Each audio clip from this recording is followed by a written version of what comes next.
Hi, welcome to Math Life Balance.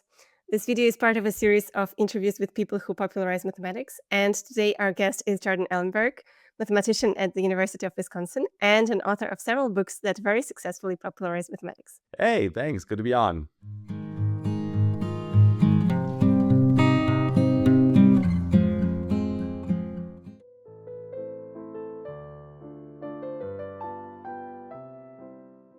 So, Jordan, as far as I know from your background, after studying math, you went to study fiction writing. Could you tell about it?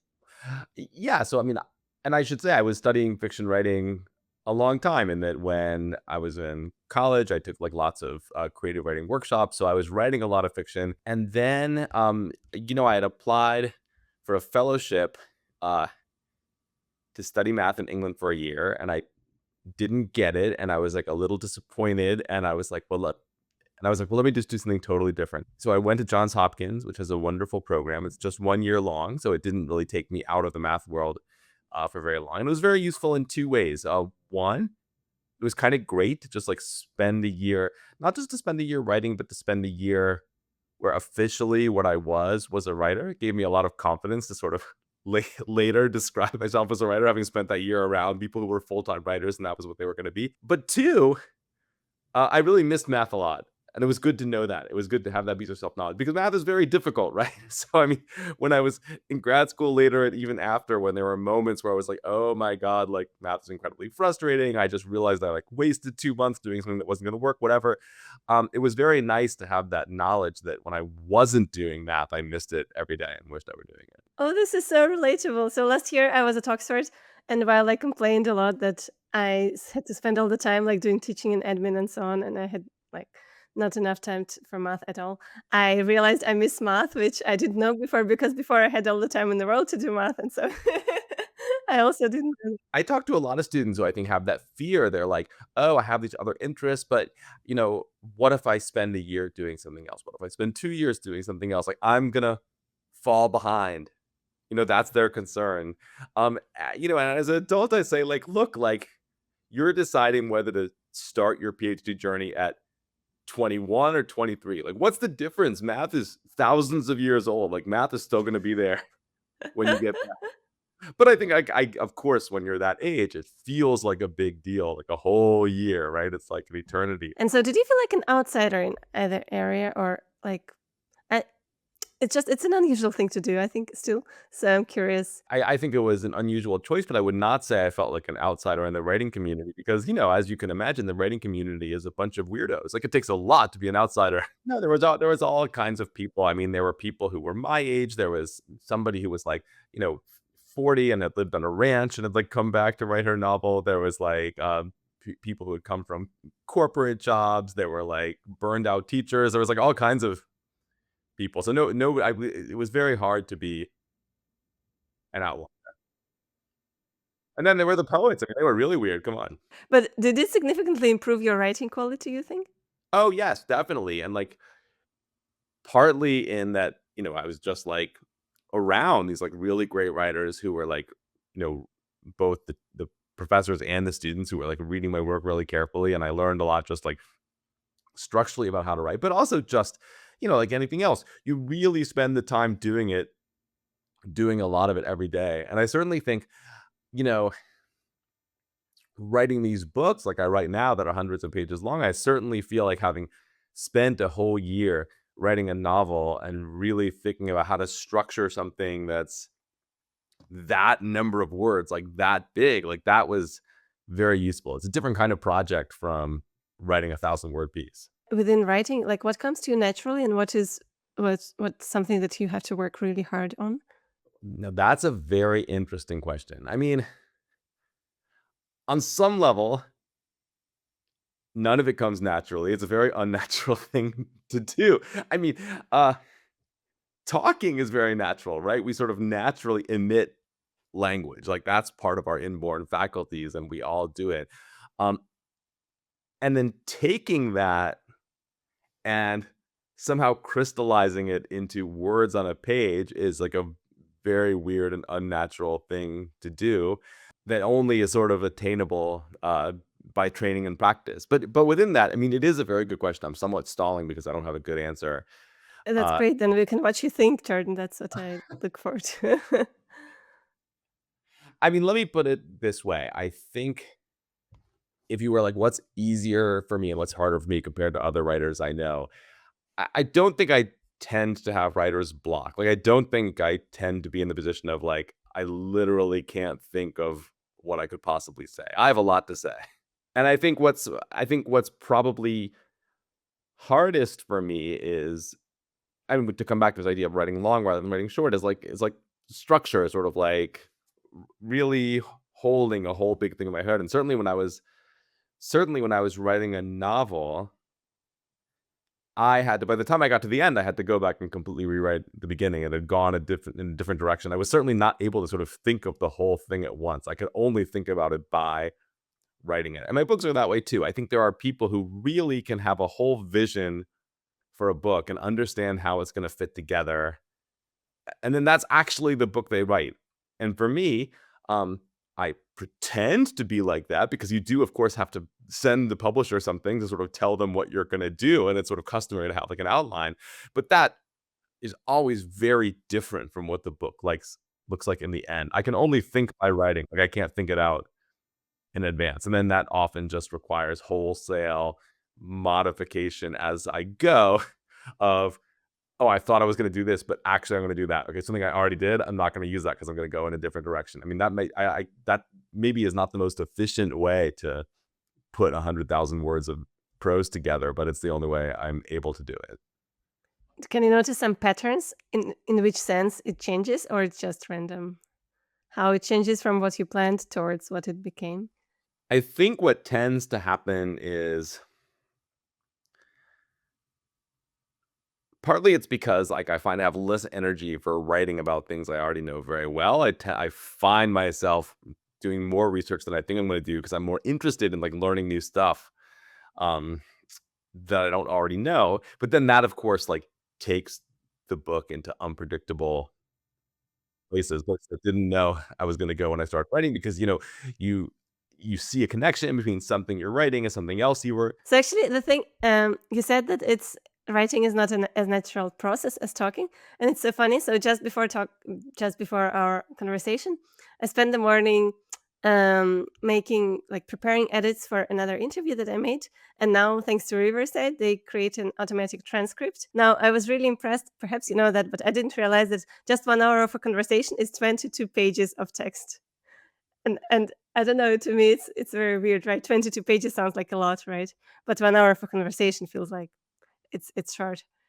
Yeah, because So it's right, 'cause it's easy for us to do. It's easy for us to talk for an hour, and at some point in my writing life, our teacher asked us to do an exercise where we just sort of sat somewhere and, to the extent it was possible, just, like, eavesdropped on people and, like, literally wrote down, not no tape recorders, like, no recording, no automatic transcript, that's cheating, literally, like, write down as best you can, like, every word of what people said so that you could compare that with, like, how does that look compared with, like, how dialogue actually looks in fiction, and it looks totally different. Like, you realize, oh, what you're doing when you write dialogue is nothing like actual transcribed speech. It's an extremely stylized, extremely compressed version of that, and if you tried to read a novel where people talk the way people actually talk, it would be extremely boring and extremely hard to read, but it's good to actually sort of really know the difference between those 2 processes of language production because they are quite different.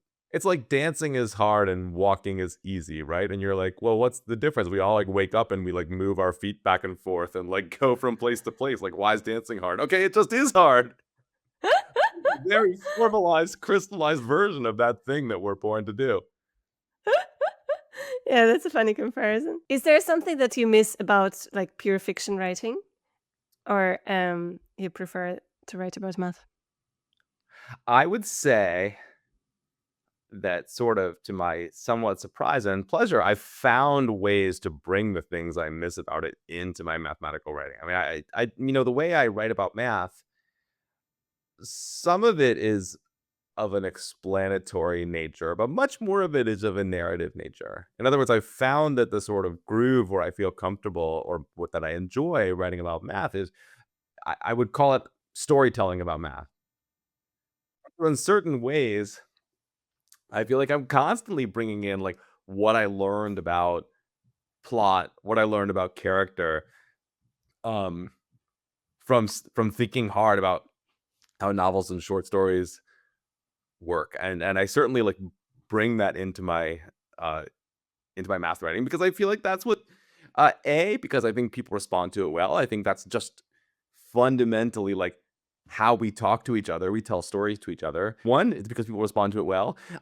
Two, it's because I think it is a message that is maybe underheard and can't be too strongly emphasized, that math is a human activity, like done by human beings for human purposes. And I think there's lots of people out there who, even if they like math and even if they're interested in math, they truly think, oh, it's this kind of like austere thing that takes place like separate from human concerns. And that's just completely contrary to the actual history and the actual practice of mathematics. And so I enjoy like writing about these people who, well, I was going to say people just like you and me, but you and me do math. So of course they're people like us, but I feel like I want my math my readers who are not mathematicians to know, oh, these are people just like me who had their concerns, who had their like petty issues, who had their complicated lives, and who were like thinking about mathematics all the time as part of their human life, not separate from their human life. And telling stories is the way you get to that. So actually, speaking of stories, so if one opens your text, then I think it's immediately very impressive that you it looks like you pick like completely random things and you find math in all of them. And so I don't even know how to formulate my questions, but like what guides your interest? How do you manage to find math in everything? And how do you know about all these things? I don't know. How does it how does your brain work in such Well, interesting ways? I should say I was very inspired. There's a fellow named John Allen Paulo. So I don't know if you know his name, but he was one of the most popular math popularizers when I was a kid, I think in the 80s and 90s. Um, and he had a book, huge bestseller, uh, called A Mathematician Reads the Newspaper. What a great title. I mean, the title tells the whole story, right? Because the whole thesis of the book was like exactly to answer your question.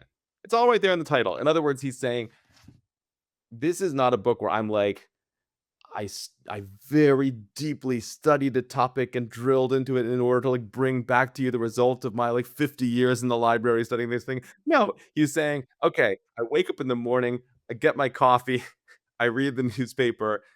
Um, okay, so I used all the words in the title except one, right? But I'm a mathematician. So when I read the newspaper, it looks a little different than when somebody else reads it. It gives me a little extra lens. And then when I read the story, maybe I see something different in it that not everybody might see.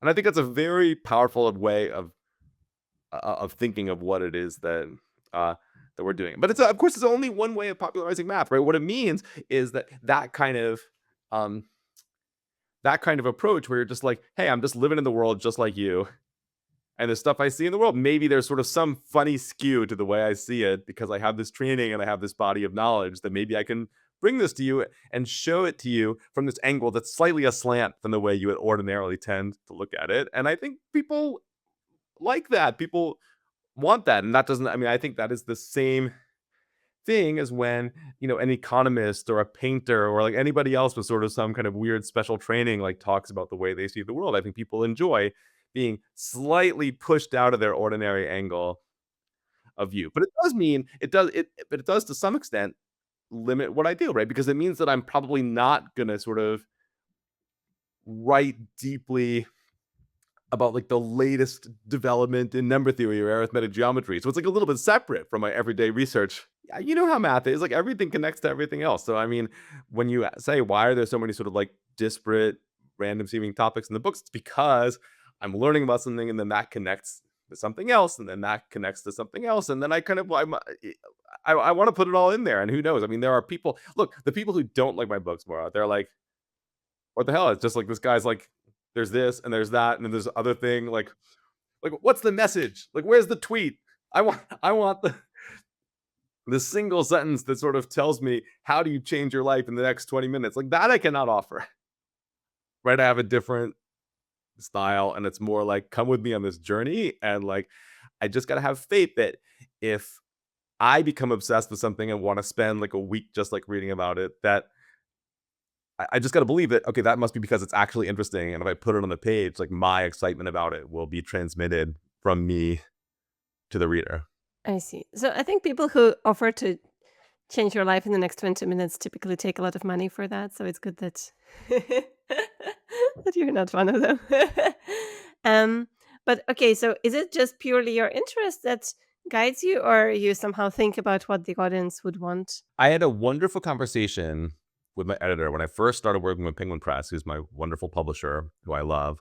Um, and like literally after I signed the contract for Hound Be Wrong, which is the first book I wrote for them, I was like, okay, we're gonna have a phone call. I'm gonna talk uh to the editors of the press. And the first thing I said was like, "Why? So who do you see as the audience for this book? Like, who am I writing for? What should I be thinking about?" I mean, I was asking them the question that you just asked me, um, and they were like, "No, like, what are you talking about? Like, you don't have to think about that. Like, your job is to write the book you said you were going to write in the proposal. We contracted it because we want that book. All these questions about who's the audience, who's going to buy it, like, we're the booksellers. That's our job. That's not your job. You're the book writer. We're the booksellers. You write the book you want to write. We'll figure out who's going to buy it and who's going to read it." What a thing to Really? hear from an author. Incredible, This right? is so counterintuitive. I thought that the main thing one should think about is the audience. Well, the part of it is, I so I say that, but obviously I don't mean that to say, who cares if anybody likes it?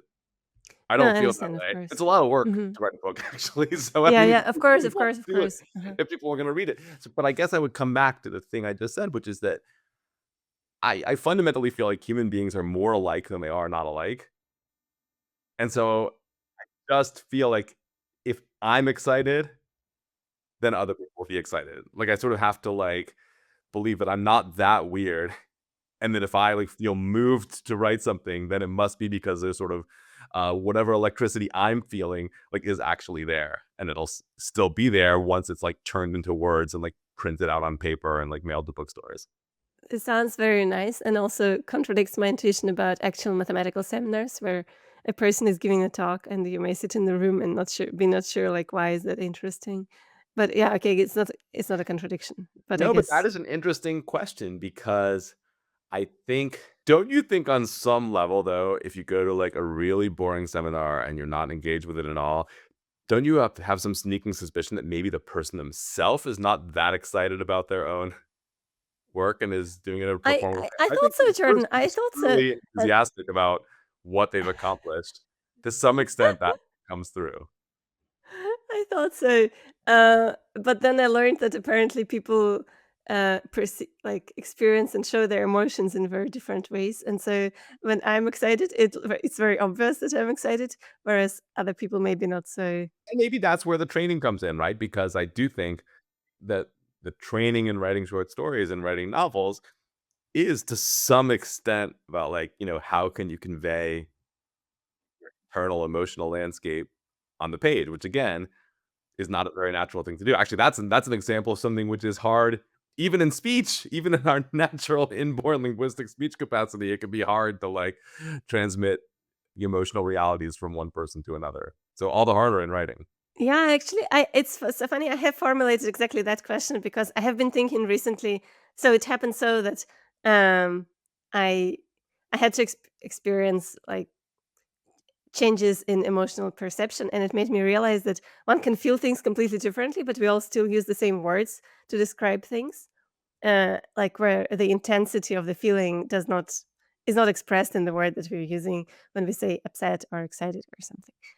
I mean, this is something I'm thinking about right now. Poincaré's famous maxim, which I used in Shape, and I'm using it again in the new book because it's just too good not to use twice, where he says mathematics is the art of calling different things by the same name.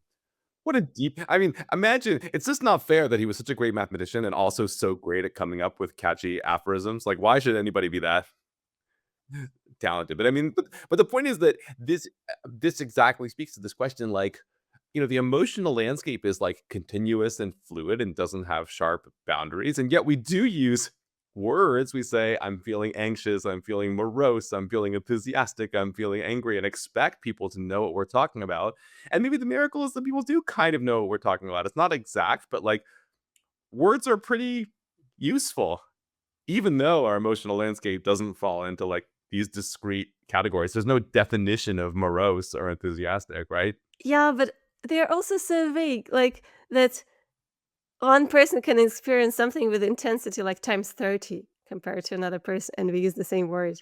I find it crazy. And I wonder, what does it leave us with in terms of writing? Like, because writing is like words minus, facial expressions, minus gestures, minus so much that would have like extra help. I don't think that's right. I think writing is full of gesture. It's just verbal gesture. It's not gesture with our hands, but think about that. There's so many different ways you could express the same semantic content in a sentence, and every one of those choices matters. Like just like that, whether you use long words or short words, whether you use words with like a lot of consonants or few, whether you use like a lot of commas or few commas, all those things are expressing something same. They're doing the same kind of work that our tone of voice and our hand gestures do when we talk. Really? Really? Wow. I did. Wow. Can you do so much differently? Like, I really? like to Can you do an express all exercise. that? I'm teaching a class. You've been in the sort of a proto version of this seminar, but I'm teaching a course, what's called a freshman seminar, a course for first year students about writing about quantitative topics. And we do this exercise that I love, which I've had learned it from like one of my very, very first creative writing teachers, probably when I was a teenager, of um so, okay, crash course in historical linguistics. We know that English is this like weird, messed up hybrid chimera of a language that somehow started out as sort of some like slightly archaic rural version of German, but then the French invaded England, and then it became this kind of uh, weird combination of two completely different linguistic families. Uh, and then obviously it had some kind of hybrid vigor and has taken over the earth. So there you go. Um, but the point is that I asked my students to take like a paragraph from a newspaper article and rewrite it, but using only words that come from German, like no Romance language words allowed. If it comes from French or Latin, like the word cannot be used. Um, and it gives the thing a completely different feeling, right? I mean, just these sort of choices of which words you use to express. Wait, is it possible? Really? It's a little difficult and sometimes it's a little cumbersome, The word cumbersome would not be allowed, would it? but it's an exercise in realizing that, you know, writing is not about conveying a set of facts from one person to another. Um, it's a form of expression, and like expression is so much more than do you have the same factual information as I have. So, could you say again, what is that course that you're teaching? Oh, it's a course called Writing and Data, and basically, the goal of the course is, to study writing the short essay, maybe about 1,000 words. It's about 3 pages, and they can write about any topic they want as long as there's sort of some quantitative argument to be made about it. So it's all over the map because it's to their interest. I mean, there's kids who, a lot of kids write about sports statistics. Like some kids, I had a great one about sort of the death and rebirth of the music industry. With like lots of some people write about real estate. Kids write about like healthcare, urban development, whatever it is. Because there's, I mean, as we were just saying, there's not much that you can't view through a mathematical lens if you want to. I had a student write about like the very specifics about like what are the rules for powerlifting competition and the argument about like how you judge like who's the best lifter, which you would have thought was pretty simple, right? Isn't it like okay, who lifts the heaviest chunk of stuff? Okay, no, but it's more complicated than that. Uh, Really? Oh, I didn't know.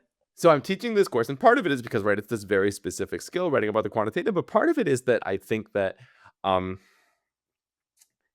we don't, at least in U.S. schools, do a lot of real detail work in writing, and in particular, I think we don't do a lot of revising. I mean, I think this process, which is at the heart of writing, where you write something and then you really look at what you've written. You look at it not just kind of reading it the way you casually like, read the newspaper, but like look at each sentence and look at each word in the sentence and ask like, what's this word doing? Is it doing its work? Like, why is it there? Like, could it be something else? Um, that's very time consuming. We don't really train our students to do it. I think for many of my students who are starting college, it's the first time they've been asked to do it. And what's kind of awesome is that they're quite good at it. Something that I'm curious about, when you learn like to be more careful with words, when you learn to notice when the word doesn't fit, doesn't it decrease your joy from reading other people's novels? Like when you read text by other people, doesn't it actually disturb you that you notice better how the words are not perfectly matched or something? Oh, well, I try to solve that by reading good novels instead instead of ones that are bad. I did I did used to think, I'm mostly kidding, but I would say I once as an exercise, and this was back in my novel writing days, I was like, it seems to me that I'll learn a lot from reading, like, mediocre novels. I'll see their flaws, and I'll see where they go wrong, and I'll see the pitfalls to avoid, and what I found from that practice was that I didn't learn very much, actually. It's much more important. You learn much more from reading things that actually work and be like, "Oh my god, how is that effect achieved?" Than because, I mean, bad novels are usually not bad because they make lots of mistakes. They're just bad because they, like, lack goodness. There's just, like, not that much there, and the prose just kind of lies flat, and the person just, like, says a thing and then says another thing and then says another thing. But it's not like there's so much that's wrong with it, it's that there's, like, not enough right with it. Does that make sense? Okay, I only ever try to read good novels, like really, really good ones, because I think text affects me so strongly. Like in terms of different kinds of art, if I watch a bad movie, it doesn't hurt me so much. But if I read a bad text, I feel so bad inside. Somehow it has a very strong emotional effect. And so, but I think what happens often in not so good novels and texts in general is that the author is somehow very straightforwardly pushing the buttons of emotions. Like let's say they I don't know, they don't know what to do with the novel's hero, and then they just kill that person. Just like, and I'm like, why did you do that to me? Was there a good reason to kill that person? Or you just didn't know a better thing to do, and now I have to suffer from the pain of losing, like, it's not enough of goodness, it's also maybe too straightforward. Like now you'll be sad, now you'll be awe, and that kind of. I always feel like what in a case like that, here's my diagnosis without even knowing what book you're talking about. I'm just gonna completely make it up. But a plausible diagnosis is I think that's a situation where remember we talked about how like you have an idea in your mind for how it's gonna go, but then you write and the actual thinking is in the writing and you have to change things. I think that's a situation where the author probably had in mind what the story was gonna be, and that character died because that was a decision that was made before the first word was, like, put on the page, and then they just didn't have the courage to, like, realize once they were actually writing, "Oh, this is going in a different way, and what I thought the story was gonna be is not the right Oh, story this is anymore." so interesting. I imagined it's the opposite way, that they went, and then they didn't know what to do, and they're like, "Okay, let's kill them." Well, I didn't say my diagnosis was correct, I just said it's, like, a But it's plausible funny that it could be the complete opposite. It's funny. but no, I don't think thinking carefully about writing, I don't think it diminishes, um, my enjoyment of writing at all. Like, if you know somebody who's, like, really into, like, carpentry or something. I have friends like this, I don't know if you do. Like, it's not like they spend their life, like, coming over to your house and being like, "Ah, I just can't even be here because of the joists," or something like that. I don't remember what a joist is, but I know it's a carpentry thing. No, on the contrary, I feel like those are people who will come into your house and be like, "Wow, like, great joists," and I would be like, "I have joists? Like, what is" I mean, they appreciate things more. You have very sweet friends. I don't know. I used to have fun watching YouTube videos, and now that I learned tiny little bit about video editing, I notice all the like bad cuts and all these imperfections, and it makes it less pleasant too much. Do you when you go to a hotel, if the picture is crooked on the wall, do you fix it? No, no, it's not that bad. It's just with videos.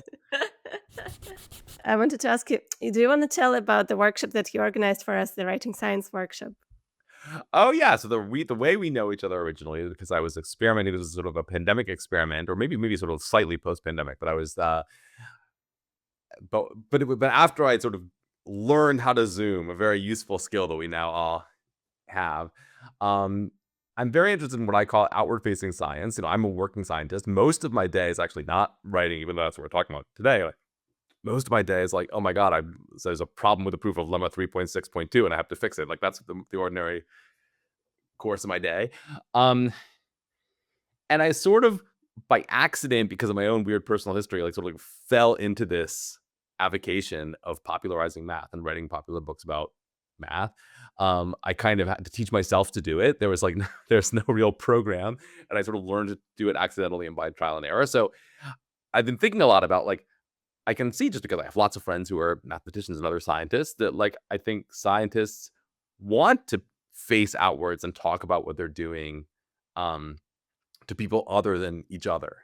And I also think, what I've learned from, like, being out in the world, like writing and selling books and giving lectures, and is that there is, like, a lot of appetite for that. Like, um, it's one thing to be like, I want to talk to people, and it's another thing, like, do they actually want to listen? Like, yes, they do. Like, I actually know this.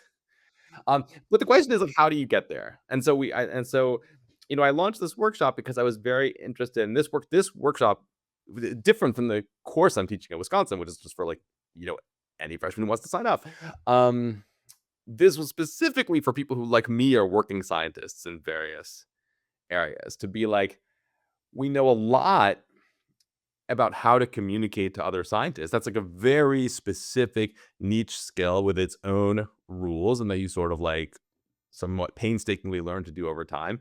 Uh, but it's quite different than what we would do if we want to communicate to the general public. So in this seminar that we ran, it was almost in some sense as much of an unlearning seminar as a learning seminar. Like, we were talking about how to the sort of basic verities of, like, how to write an essay, how to think about your sentences. The same thing I do with my freshmen, like that. How do you think about the words and the commas and the sounds, and, like, um and are they working?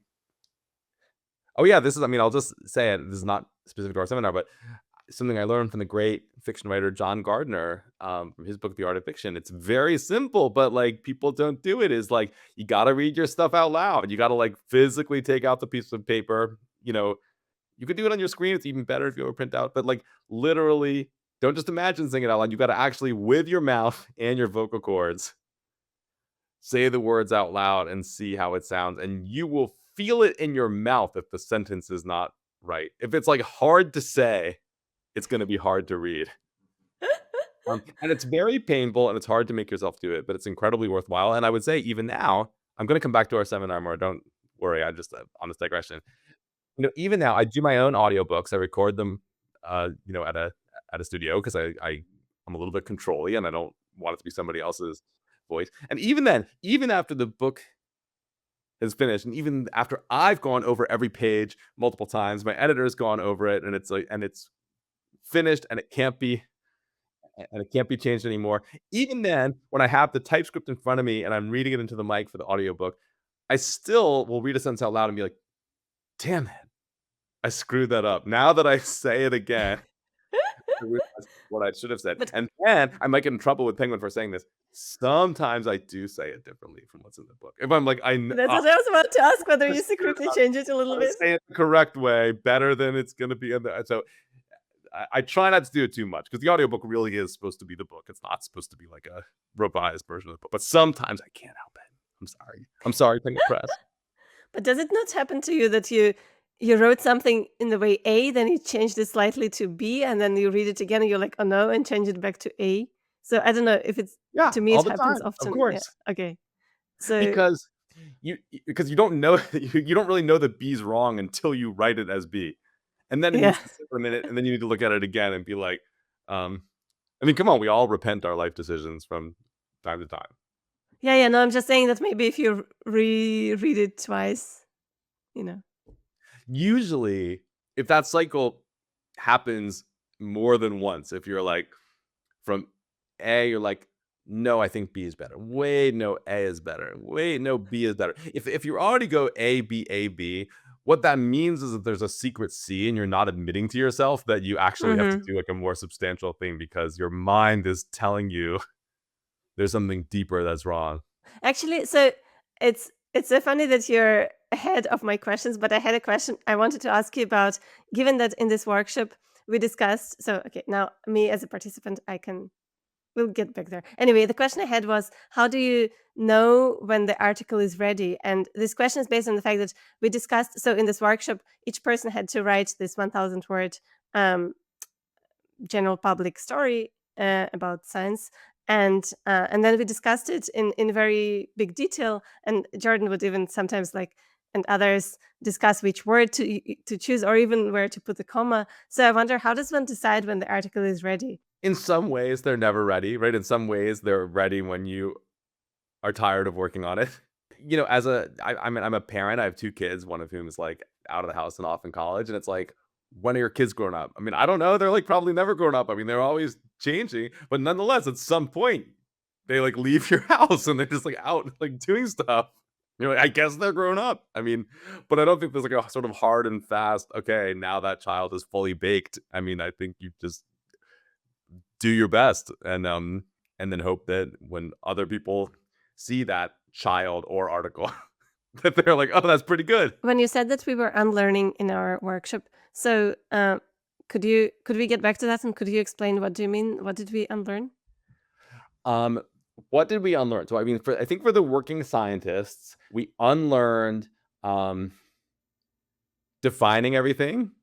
Like, I think it's like very natural that if when you're writing a, you know, if I'm writing a math paper, I'm gonna define all my terms very carefully. Like, some people will already know the definitions and some will not.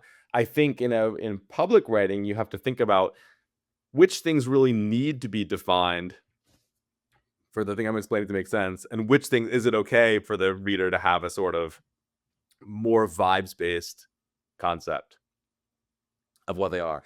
I would also say that in science, and for good reasons, we're kind of obsessed with credit as we should be, right? So when we write a scientific paper, we're like, let me make sure that everybody whose ideas have anything to do with this, their name is mentioned, right? That is to the good. That is what we should do in science. But you can't really do that in like popular writing. It just becomes like very uh crunchy and too much. So what did you like the most about our workshop? What was the best part for you? You guys, of course, the participants. No, I mean, it's very I think the sense of community of there being I mean, I think I felt in the abstract, okay, there's like a lot of scientists who are like truly interested in this project of like telling our own stories. Um, but it's different to know that in the abstract and to actually kind of have fellowship with folks who are like really motivated to do it. Uh every week. Um, and I found with you guys, just as I found with the college students, that people are like really willing to put a shoulder into it. Like, I mean, in my workshop, and now not in our workshop, but in the one I teach at Wisconsin, like it's like a fair amount of work because each week, 2 people's essays are going to be discussed, and so each student has to like write pretty detailed comments for their classmates. Um, And they really do it, and they really do a good job, and, like, I think, that sense of, like, people helping each other, it's just, it's like a sort of basic, I think any human being enjoys being in a situation of mutual companionship and aid like that. Huh, now I'm thinking, okay, maybe it's too ambitious and I have I feel no like looking at education. your face right now, you're like, "Huh, no, I felt like we all hated each other," and we're like, "No, I'm" Jordan, no, sorry, I just had another idea. you're very skeptical of my extremely wholesome view of, like, what we did. I just started thinking, because when you said it, I was like, "Oh my god, actually maybe one day I could organize a like tiny mini workshop where we could discuss like how to interview, because I know it's not as popular as writing about science, but some people do like to do like podcasts with scientists, or interview in small scale researchers, and I could discuss with other people interviewed interested in this, how to do this. Yeah, did anybody teach you, or did you have to, like, learn how to do it by yourself the way I had to learn to write popular math by myself? Absolutely by myself. Actually, it's very funny. So I googled, I mean, since I never planned for it to become a big project, I just, I started these interviews out of despair because I didn't know how to deal with the struggles of doing mathematics. But then I was like, okay, if I call this an interview, I should probably Google like how to make an interview. And I Googled, and they're like, it's, 3 to 4 rules of, actually, like, if you Google, you don't, it's not like, maybe with writing there are many courses and such and such and such on how to do writing. With interviews, if you Google, there are like 3, 4, 5 maximum rules of how to make interviews, which are like, ask open questions, don't give priming, like don't put answers into your question, um, and I don't know, try to listen more than talk, which I'm clearly breaking the rule right now, but I just enjoy talking to you. So I was very impressed that there are actually very few rules, and and No, so but it's funny because you say that, and because I do book publicity, right? I do a lot of like podcast interviews and such when I'm trying to like, get the book out there. And like those things you just said, especially that thing you said about the answer being in the question, I'm like, oh yeah, that is annoying when people do that. And they totally do yeah, it. Like they're yeah, like, you know, like like they're like, well, would you say that? And then like blah blah blah blah blah, like some completely declare. yes. I'm like, why are you asking me if I would say it? You just said it. The work is being said. Actually, to be honest, I usually don't like professional interviewers the way they do. I mean, except very few. I usually don't like that. I think people put themselves out a lot in an interview. Like it's supposed to be, I think, more letting. Okay, I'm totally breaking this right now, but in theory, an interview is supposed to like put the lights onto the person who is being interviewed, and then very often an interviewer has the urge to like show off themselves, and then I find it annoying. Uh, This is very interesting because I think like I said, as I reflect on it, there's definitely like a huge range of how good people are at yeah, interviewing, but I think I've never really thought very reflectively about, like, what am I responding to? Like, why is this one going well and this one going poorly? I'm also I'll say, just since we're talking about this, we're gonna talk about writing too, because you talked about, like, how do we how do our models for writing work? Like, do we read good things? Do we read bad things? What do we learn from? I think sometimes the things you learn the most from is writing that is clearly good and is clearly working, but it breaks your mental model for how good writing is supposed to work, and you're like, "Okay, this is working, but I don't get why it's working." That I think is where we have a lot to learn. I'm gonna give a couple of examples of that, and then I'm gonna turn back to interviewing. Like, I feel like my daughter, who's 14, has just gotten into Stephen King. It was, like, a great American writer who I will stand up for as long as as long as the day is long. Um, but part of the reason I'm fascinated by Stephen King is I'm like, how does this guy kind of, in some ways, kind of do the same thing for, like, 50 years, but it still works? Like, how does it what is he doing? I still don't understand. And how is it that, like, he makes so much money that like literally thousands of people try to do the same thing as him and imitate, and they're all terrible, right? So like, I still, after 50 years of reading this guy, I still don't quite. Okay, not 50, maybe 40, but whatever. I mean, he's been writing for 50 years. I still don't get what he's doing that makes it work so well. Charles Schultz is another example. I just went to his museum. If you know the great American cartoonist, uh, Charles Schultz, like should have won the Nobel Prize, in my opinion.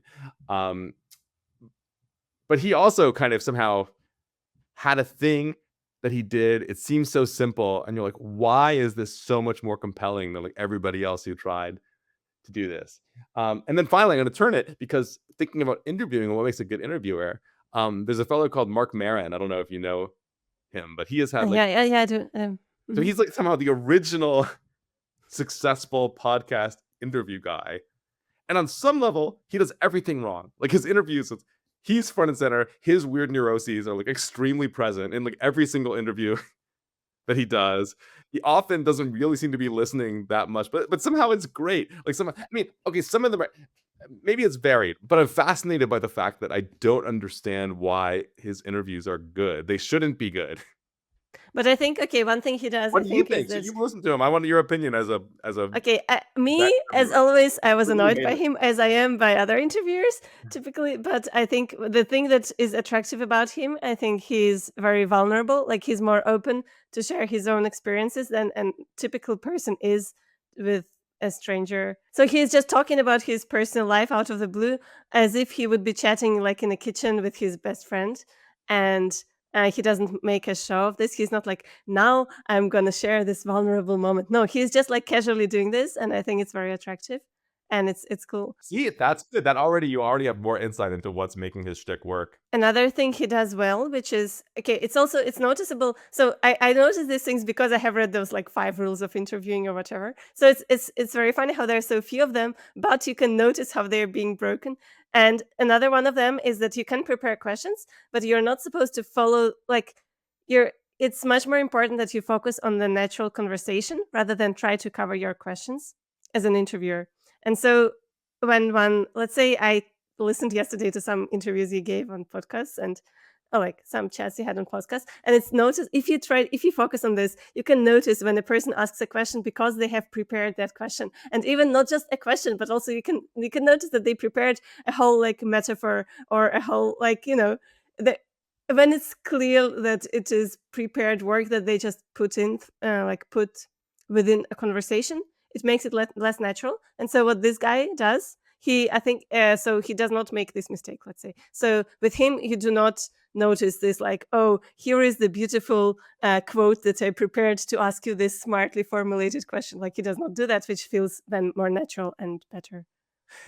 Yes, and I would say actually when he does it, it's because the person he's interviewing is kind of a dud and like it's not flowing. And then he's like, oh, you can still hear him kind of resignedly being like, okay, I guess I've got to go to my prepared question. He's like, nothing's happening here. And this guy just explains sometimes. Oh, but now I feel awkward because I feel like if you listen to several podcasts I did, you probably saw that I sometimes say the same things in Oh, different. it's not. Yes, you do, and that's actually okay. I Let's be want to make it complain. sound So, spontaneous, but there's no question that if you do a lot of them, you end up sometimes saying the same. okay, actually, thank you for giving me the opportunity to complain. So this now that I'm doing making a season of interviews with popularizers, I actually interviewed several people who are popular, including yourself in the media world. And so this means that you guys have been interviewed a lot. And yes, indeed, I think it's not your fault at all, but I think it's how human brain works. So if you get asked similar questions again and again, it's only natural that your brain creates prepared answers. And so the frustrating part is, which is not the case with you, by the way. Thank you for not doing that. But I noticed that with other people, it's very funny. So as an interviewer, I try to come up with different questions that they have been asked, but because the human brain is a lazy thing, their brain like here's my questions and they listen to what I'm saying, but they hear like a closest similar question they've been asked, and instead of answering my deeply curated question which was different, they answer something that they have said in those podcasts because like it's similar enough ish. Here's what Mark Maron would do in that situation.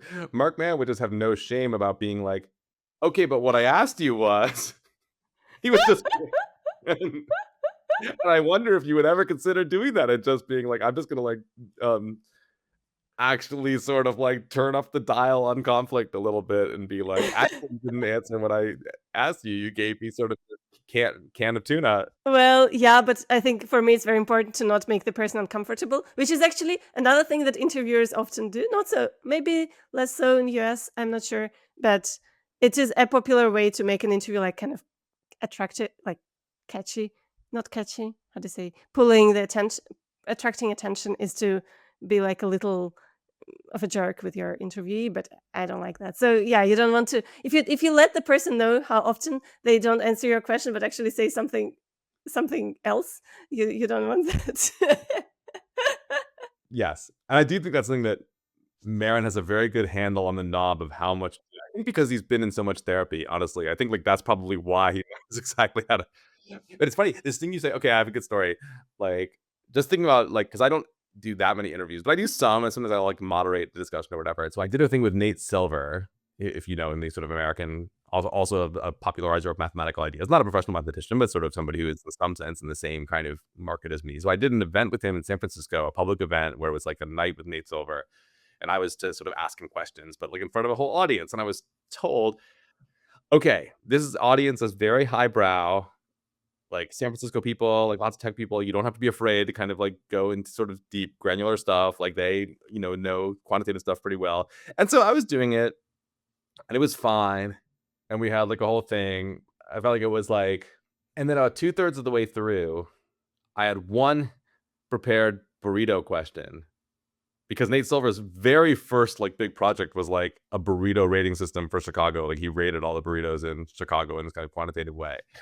Um, and I asked that, and then instantly, like everybody woke up, and the audience kind of like came alive. And I could just, if you teach a lot, by the way, in the classroom, you can see in people's eyes if they're listening to you. It's not their posture. It's not what they're doing with their hands. It's just if you look in their eyes, whether they're like mentally awake or not. So instantly I'm like, oh, something just happened. And then I was like, okay, the entire everything else I had prepared is, like, gone. We're just doing 20 minutes of burritos, like, finishing to finish this off. And that's what we did, and it was amazing, and, like, people were into it, and, like but, why did I say oh, because of this thing you said that you have to kind of go where the conversation wants to go. I did I guess that's a time when I really experienced that and felt like, "Okay, I'm junking the plan because clearly this is, like, gonna work better if we just talk about burritos." I think the most important thing, which is really hard for a human being, is to like down your ego when you're making an interview and, focus on the other person, not yourself. So I guess that's the hardest thing. So, you could argue that the story I just told, I I totally failed to do that, and then I was No, like, no, "Okay, because you I didn't. nailed it, like, now we Absolutely not. No, you had something prepared, which you then felt like, okay, screw this. We're doing something else instead. So this is like you not acting like putting down your ego in a sense that you basically threw away a piece of the work that you did of preparing something else. So yeah. right." But also very much I would admit that in that moment, I was like, "I'm the captain of this ship." Like like, I'm taking the wheel, and, like, I wouldn't say it was not an egoless moment for me, let me just put it that way. Oh, no, sure. Okay, yes. I think when one does an interview in the right way, then it does give a lot of pleasure because the other person is like when they light up, when the person you ask them something and they enjoy thinking about your question, this feels really good for the person who asked the question. So yeah. Something basic that I wanted to ask you, which is of course, you say a lot about how to make things interesting and such, but how do you overcome the fact that by default people assume that math is boring? So, I overcome it because I no longer think that that's true. I thought that too, and I think, I can tell you that editors don't think that, like, they know that there's a big market for this stuff and people want it. I think my theory is that those of us who are teachers often think that because as much as we love teaching, like, we spend a lot of our time in rooms with people who did not choose to be there, right? Who are taking our course because it's a requirement for something else that they wanna do. Now that experience can still be great, but it's also true that it sort of gets you into this mindset of if if somebody's, like, talking with me about math, it's because they have to be. But in book writing, like, that's not true.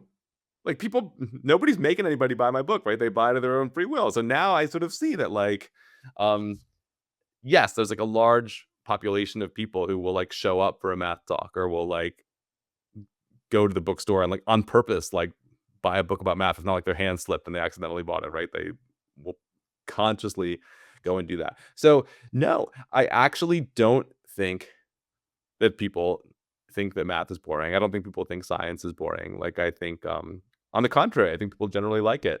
Then why does every person we meet tell us like, "Oh, you're a mathematician. Oh, I hated math in school," or something like that? Because they hated school. That's the operative word.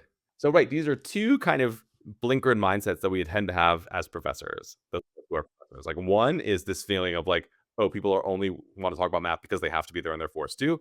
The other is that, you know, somebody like me, obviously, I think school is great because 'cause I've, like, literally chosen to never leave, and I'm 53 years old, right? I've, like, literally, like, every day gone to a school building, like, since I was 6 and never stopped doing it. So obviously, and of course, what you learn as you become more of an adult is that the school environment works great for some people. I would even say like a lot of people, but definitely not for everyone, right? There's like lots of like really smart, interesting, ambitious, motivated people who the way that it works well for them to learn and the way that it works well for them to build skills doesn't really match the school environment.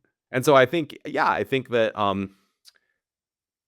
math in school works for many, but it doesn't work for all, and that can be kind of an embittering experience. But by the way, again, if you like actually poll students like in a typical like junior high school or high school in America and say what's your favorite class, math is the number one option. Math is the thing most What? asserted as favorite class. Really? In high school? It's also the most common answer for least favorite class, let's be honest. Oh my god, do you guys teach anything except math? No, it's because it's kind of different from the other classes, and so there's a higher variance, right? But it's not like the distribution is like shifted downwards. It's just like more broad. Really? I thought few people like math. When you work on a book, how do you work on something so long without like regular feedback? Or how do you fight like self-doubts or Okay, those are two separate questions, and I'm gonna try to answer both. I know enough about psychology to know that you don't fight self-doubt. You just like try to be aware of it, like notice it, like let it float through your mind like any other unpleasant sensation. Because like fighting it does not work, right? I mean, like just the same as with any other negative emotion that you might experience. That's one answer. Like, of course you have self-doubt. If you're trying to do something difficult, it would be kind of insane not to doubt that you'll succeed, right? Because indeed, hard things are hard to do, and probably there will be some respects in which you do fail. I mean, I'll give you an example. Like, so I'm writing right now. I don't know if you know that, but I mean, I'm contracted for a new book. I'm writing right now. I've written about 15,000 words, so I'm at the very beginning. Um, but one thing I do is, I have like all the notes from the last book because there's like stuff I didn't use to remind myself. And then you look at it and you're like, oh yeah, like that book's finished. I'm proud of it. It came out, people liked it. But then you look at the notes and you're like, oh yeah, there was this like whole thing I wanted to do that I could never figure out how to write properly. So I did not succeed. That was going to go in that book and I couldn't figure out how to explain it, or I couldn't understand it well enough or whatever. You sort of, you come like, every actual difficult project is sort of some mix of success and failures. And just because we're sort of like, if we're normal, healthy, well-adjusted human beings, the sort of failures dim in your memory. Hopefully, and you sort of are like, "Oh yeah, I failed and all that stuff. I forgot." Hopefully you forget that because there's no reason that you need to keep dwelling on it. Um, okay, that was one question about self-doubt. The first question, working without feedback. Well, of course, being a mathematician, that's one of the psychic skills that you develop because you work very hard on a mathematical project and the feedback loop is incredibly slow, right? I mean, look, a paper I just wrote with my student, which I'm very proud of, very excited about, but I probably worked on that problem for like 7 or 8 years. And in any moment, like it looked like I was not going to get anywhere. That was just going to be like, you know, work that I enjoyed a lot and was very interested in, was going to be kind of down the tubes until we sort of found some decisive way in. And there's plenty of other problems I've worked on for that long that I probably will never solve. Like, and you can't do math unless you're willing to psychically accept that a lot of things, even most things you're going to try to do, are not going to work.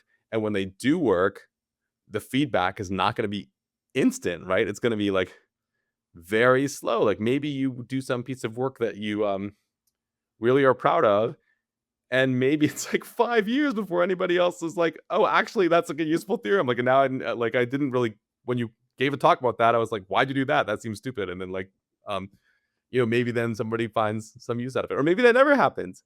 Like, so our profession is like a little bit weird in that way. And I do think that when many people leave because of that, and I think that's totally valid, because it's maybe a little bit of a psychological anomaly to be sort of so tolerant of not getting feedback. And people like, move into like the financial world or something, and they're like, yeah, wow, I like this a lot better because I make a decision, and then like 4 milliseconds later, either I made $1 million or I lost $1 million. But either way, I hit the button and then something happens. I get why that's appealing.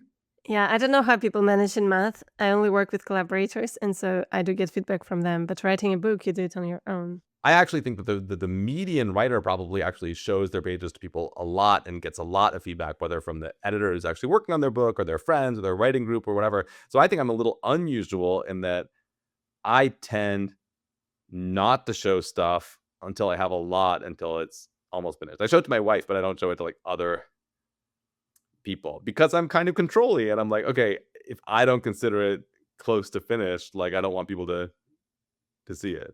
But I think that's one of those things where it's just a temperamental slider, and I think it truly doesn't bother me not to get the feedback. And maybe that's my own egotism. Maybe I'm like, oh, the feedback I need is I'll look at the pages again in a month, and I'll know whether it's working or not.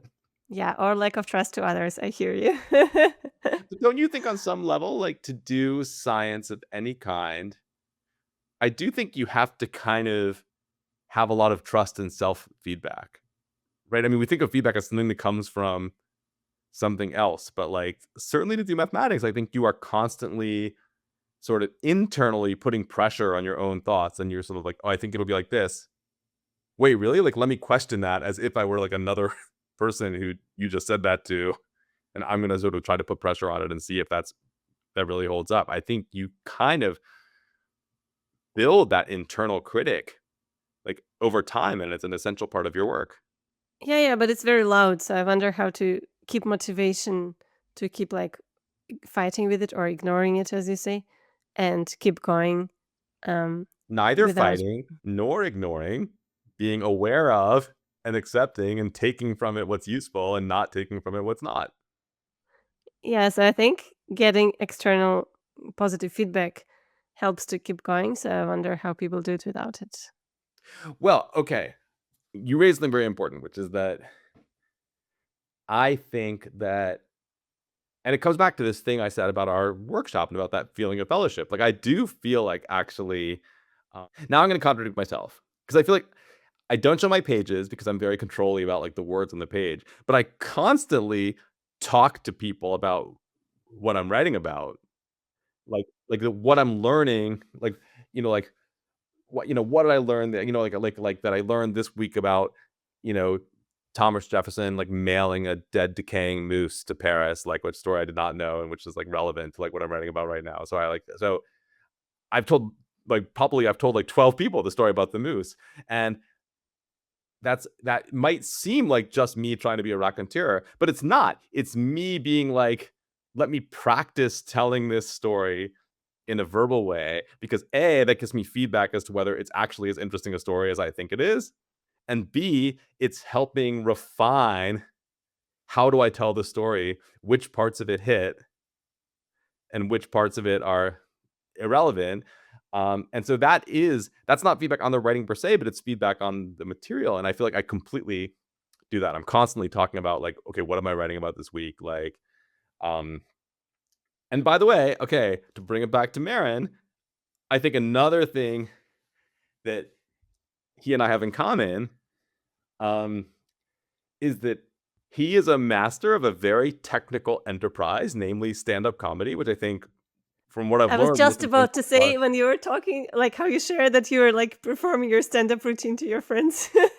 Yeah, right, but that's Yeah. exactly what, right, I mean, so, I mean, I've learned a lot about the technicalities of that artistic practice from listening to him. I find it endlessly fascinating, but it's certainly absolutely clear that a thing that they do in their work is, like, tell the same joke to, like, 50 different audiences with slight variations, um, in order for it to be ready to be, like, filmed for their special, which is, like, their analog of the book, right? I mean, their analog of, like, what's the book? The product that, like, everybody gets to see that's around forever after you die, like, that's the special, and I think no serious comic like Marin would ever tell a joke in a special that they had not told 100 times to 100 different audiences in 100 different ways. I was wondering, so when you said that you learned a lot from him about technicalities of stand-up, so what are the things that you learned? It's very curious. Okay, so there's 2 structures that I feel like I use in my books a lot. Not for jokes, but I think these structures are, like, not limited to jokes. There's, like, the callback and the tag.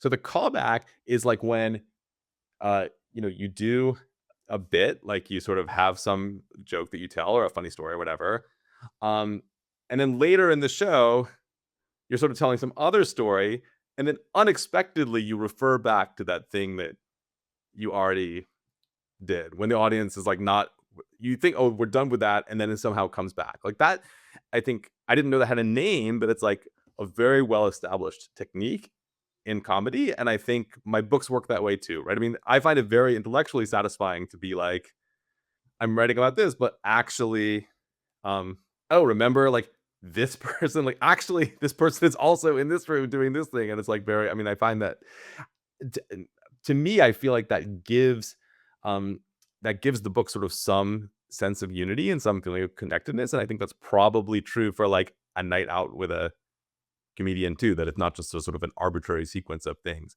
And then a tag, it's like a little bit it's kind of that's a little bit more simple. It's just like it's sort of similar but different. It's not much later. It's like it seems to be done, and then you're like, oh wait, there's one more thing to amplify it. Like you sort of think you've hit the punchline. So it's something that comes after the punchline where it feels like a complete joke, but like actually there's like a little bit more, and you turn up the knob and amplify it. And I think audiences seem to find that very satisfying too. And I think that's like also something that you can do in popular science writing. So maybe what both of those have in common is that, um, you think you think a section is over, but it's not quite over. Okay, here's what it's analogous to. I don't know if you like listen. I don't know what kind of like music you listen to, but like um, a typical move in, I would say, kind of like 70s, 80s, like album oriented rock music, but I think even in pop music too. And it must have a name among pop music people, but I don't know what it is. But what do you call it? You must have heard that there's like a song, and then like the music stops, and you're like it's over, but then you're like, oh no, wait, actually there's like 20 more seconds of the song, right? All the instruments will stop, and then surprise. And even if you've heard the song like 1,000 times, it still kind of hits. You're like, why does this still hit? I know the song's not, I know this is not the end. So I think in stand-up shows, it's really cool when they do comebacks to their previous Netflix specials. So do you do comebacks to your previous books? Absolutely. And it's actually, but somehow not in a sort of like, oh, this is great way. It's more that because there's so many topics in math and they're so connected, writing this third book, I'm constantly finding like, man, like there's like 10 great pages here which would fit perfectly and really resonate with what I'm saying right now if I hadn't already written them in another book. So it's a bit of a shame. And I feel like I will tell you that like lots of like nonfiction writers do not have this level of shame and will completely like maybe not like literally copy and paste pages from their previous books, but plenty of people are like, if this topic makes sense, I'm just going to cover it again and basically reuse some material. I don't want to do that. I don't. I mean, but I will refer. I mean, there's places already I've done it once, and I'm sure I'm going to do it more. Where I'll just like put in a footnote and be like, boy, it would be story would be great here. Like, there's an amazing story that's connected to this, and it's in my other book. If you want to go look at it, you know what I mean. And that's what I'll do. Um, but yeah, this example, this quote I gave from Poincaré about mathematics being the art of calling different things by the same name, that I actually am using again. It's too relevant, but I'm right. I'm taking it. I'm going a different direction from that quote that I went in shape. Sorry for my ignorance, but where do you get these wonderful Poincaré quotes from? I don't remember. I mean, there was a lot of Poincaré in shape, and so I was reading a lot about Poincaré. I read there was a biography of him by Gray that I read. So it was like it just sort of it's one of his. He had a lot of good sayings, and that's one of the most famous. I think that just comes up a lot if you're reading about him. It's actually a good example. I talked about like the importance of character in Shade. That was an interesting challenge because like I wrote a lot about people like Sylvester and like Ronald Ross who had these like very very vivid personalities, and you like read their writing and all these kind of very like feisty quotes, and their lives are very rich in anecdote. um Poincaré was a challenge because he seems to have been like the ultimate normie. Like he truly was just like a guy with very regular habits who liked to do math and not be bothered. He was a wonderful writer, so he has lots of great lines, but he did not get in feuds with people. Like he did not get like so it was that was a bit of a challenge because like his mathematics was sort of so important to what I wanted to write about that he does like loom large as a character, but I couldn't do with him what I do with some of the other mathematicians who appear in the book, and at some point you just have to like accept that. I'm sorry for him. It's hard to be normal, I guess. He seemed okay. But do you often finish the books or always? What's your politics about finishing books? So I do like to finish books, and on some level, like so at any given moment, there's probably like 6 or 7 books I'm like partway through right now, and I'm kind of always like that. There are totally people who have a very strong opinion that you should stop reading a book the moment you're not into it, and like life's too short to finish a book that you don't fully care for. I don't totally agree with that. I feel like when I'm reading a book, yes, I'm doing it partially for me, but I'm also doing it partially for the book. I feel like that's a relationship between me and the book. I think books get lonely, like they need readers. Um, and I feel like to some extent, I owe it to the book to like give it give it a chance. Like I feel like what I like to do if I sometimes I work in the university library, which is like most universities in America, we have a huge library with like maybe like a million and a half, 2 million books like out on the shelves. I really try to make a practice of like each time I'm working in there, I'll just like walk around the shelves and like pick out one book that looks lonely and like not read the whole book, but I'm just like, okay, I'm just gonna like read like a chapter of this book. Cause literally, I might be the last person ever to take this book off the shelf, right? I mean, a random book in a university library, if it's not me, it literally might never be looked at again. And that's sad, right? This is the sweetest thing I've heard in a very long time. And and honestly, that's not like a sort of drab chore. I mean, every time you like learn something. This is so sweet that you feel so that you take books as alive creatures. I mean, you pay it forward. I hope somebody will treat my books that way after I'm dead. Yeah, I get that. You hope so. But books I write now, like tons of people read. My novel, not that many people read. I mean, like, you know, my books I write now like sell more copies in a month than my novel sold and has sold in its entire existence. And every once in a while, I'll get email from somebody who read it. Like literally, maybe every couple of years, like some new person will read it and feel moved enough to send me an email, and that's like so nice, right? That I'm like, okay, I'll be dead and gone, but this like, thing is out there. There's like some number of copies of it that are on paper that just like exist in the world, and like those will just like go around from hand to hand, and like every once in a while, like they'll interact with somebody. That's why we do it. Oh, this is so cute. Jordan, is there a book that you're so fond of that you'd like to recommend it to us? Oh, wow. What I'm like literally like letting my eyes like whip around my room filled with books to see if there's something that I've like read recently that jumps out at me. I don't know. Narrow it down a little bit more. I think okay, I have some ideas. Well, books that your audience already okay, so I would say in the world that we've been talking about in popular math, we didn't mention it, but the book that started me was this book, Gödel, Escher, Bach. I don't know if people read it anymore, but like when I was a kid, I probably read this book 20 times. It's a book called Gödel, Escher, Bach, by Doug Hofstadter, who was a sort of computer scientist at Indiana. It was kind of a sensation, a bestseller. It won the Pulitzer Prize, the only math book that will ever win the Pulitzer Prize. I feel like in many ways it's a model for what I do, and that he was just like, okay, I'm gonna write a book that has lots of math in it, but it also has like music and art and weird philosophical musings and like long sections of dialogue between talking animals and like um I just love that he kind of let his freak flag fly writing this book, and he's like, I'm not going to do what's normal, I'm going to do what feels right to me. And just he clearly is a guy who has this ironclad belief that he's like, I'm just going to kind of go where I feel like going, and if I believe that if it works for me it's going to work for other people. And he was right, and this kind of extremely idiosyncratic and weird and non-standard book like sold tons of copies and like people really liked it. Cool. Yeah, I don't know that book, so thank you very much for the Oh, okay, I'm recommendation. a little surprised. Okay, I feel like you would truly like it. Okay. Thank you very much. Thank you very much, Jordan. It was really Thank fun chatting you. to you. This And was fun. yeah. Okay, and I learned a lot about interviewing. This is very cool. Yeah. Thank you. Thank you very Okay, much. bye.